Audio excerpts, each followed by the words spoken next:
My life now. A milkshake is a drink for special occasions, like to celebrate winning a game or getting a good grade. You might buy a milkshake for a person who's feeling down. I associate Milkshake the dog with no special occasions or good times. I associate Milkshake with dribbling urine on the floor of the apartment, even though I take him on a walk to go to the bathroom once a day, and Dr. Flossdrop walks him to and from work too. He only does this in my or Adam's room, of course. Dr. Flossdrop, however, maintains that Milkshake has excellent bladder control because she can find nothing wrong with him. Shocking, considering that he's Adam's replacement, and she found a lot wrong with Adam. I am in the minority regarding my opinion of Milkshake. People love stopping us on our walks in order to pet him. They might be pretending, but they act as though they think he's really sweet. Maybe some people are genuinely fond of wheezy, sweaty dogs. One such person is currently petting Milkshake, and thus preventing me from getting home and knitting the bees out of my head, if not away from it. I'm looking around trying to find an escape route when I spot Nikki, Margot, and Lupita, right there on the pavement between Dr. Flossdrop's office and my apartment, coming my way. We have to go, I tell Milkshake's admirer, whose face falls into a disappointed slouch. I don't care. All I care about is avoiding NML.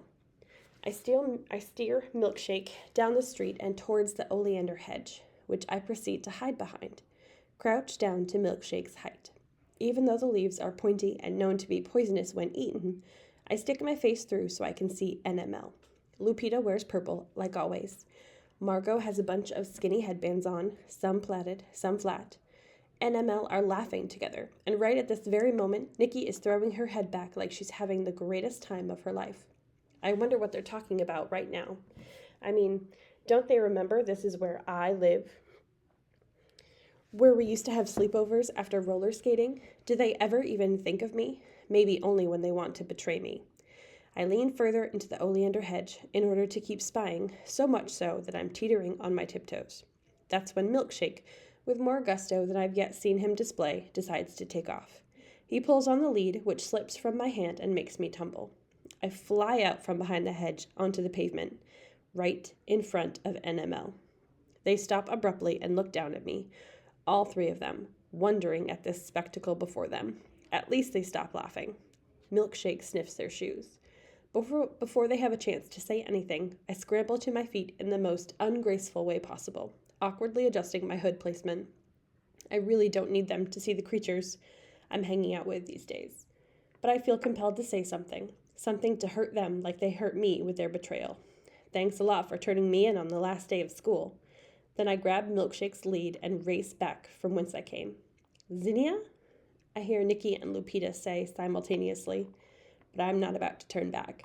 I get to the door of the apartment as quickly as I can while still avoiding being stuck by one of Dr. Flossdrop's cactuses. I'm frozen there as NML continue walking past the hedge, murmuring something to themselves that I can't hear. When they've gone, I swivel my head to find Birch standing at Lou's door. He looks like he's preparing to do a pull-up. He's probably been preparing to do a pull-up this whole time. But now, acting as though he hasn't just witnessed that whole humiliating scene, he stares at the bar above him, taking deep breaths and shaking his arms that dangle out of his tartan sleeves. We make eye contact, and Birch strains to pull his body up off the ground. He only manages to get his eyebrows level with the bar before having to let go. Apparently, he's a lot taller than he is strong. I open the door to the apartment, whoosh, and let Milkshake inside. I try to slide in after him to avoid more humiliation, but Birch interrupts. Hey, Zinnia, who were those girls? Nobody. They don't seem like nobody. We used to be friends. Used to? What happened? Asks Birch, who apparently never tires of inquiry. They betrayed me. As I say it out loud, I realize I don't know why they betrayed me. I mean, yes, we'd been drifting apart all school year until we might as well have been living on different continents. It was like the opposite of magnets. We were pulled away from each other by an invisible force. But I don't know why they told the vice principal about Ronnie. Yeah, they started snubbing me and leaving me out.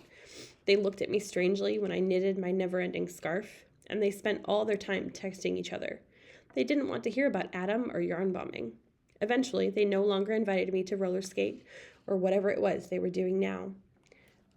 But they'd never done anything overtly mean to me before that. That's the sort of thing I'd remember. Whoa, betrayed you? That sounds bad, says Birch. But hey, do you want to try Luz? Birch is asking me something, but I'm not listening. I'm already through the door.